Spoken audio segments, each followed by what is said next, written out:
நான் ஒரு ஸ்டேட்டஸ் போட்டேன். என் ஒட்டுமொத்த ஸ்டேட்டஸுமே போயிடுச்சு. நான் சொந்தமாக சம்பாதித்த பணத்தில் புதிதாக ஒரு இருசக்கரம் வாங்கியிருக்கிறேன் அப்படின்னு ஒரு ஸ்டேட்டஸ் போட்டேன். 200 பேர் பார்த்தான். மறுநாள் தலை வலிக்கிற மாதிரியும் இருக்கு, வலிக்காத மாதிரியும் இருக்கு, ஜுரம் வர்ற மாதிரியும் இருக்கு, வராத மாதிரியும் இருக்கு. என்ன வியாதினே கண்டுபிடிக்க முடியல. உடம்பெல்லாம் போட்டு முறுக்கு. டாக்டரை போய் பார்த்தேன், மருந்து வாங்கி சாப்பிட்டேன், சரியாகலை. எங்க பாட்டி துண்ணூறுலாம் போட்டுச்சு, சரியாகலை.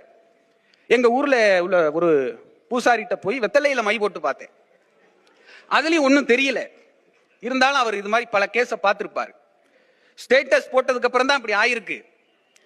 3 minutes அகோல ஒரு சொந்தக்காரன் ஒருத்தர் பார்த்திருக்காரு.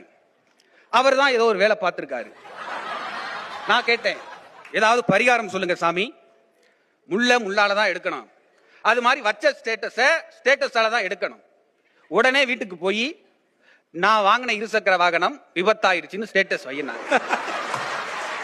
நானும் வச்சேன். ஒரு சொந்தக்காரு பார்த்தாரு, தலைவலி போயிருச்சு. 2வது சொந்தக்காரு பார்த்தாரு, ஜுரம் போயிருச்சு. 3வது சொந்தக்காரு பார்த்தாரு, உடம்புல உள்ள எல்லா வியாதியும் போயிருச்சு. இப்ப நான் ரொம்ப மகிழ்ச்சியா இருக்கு.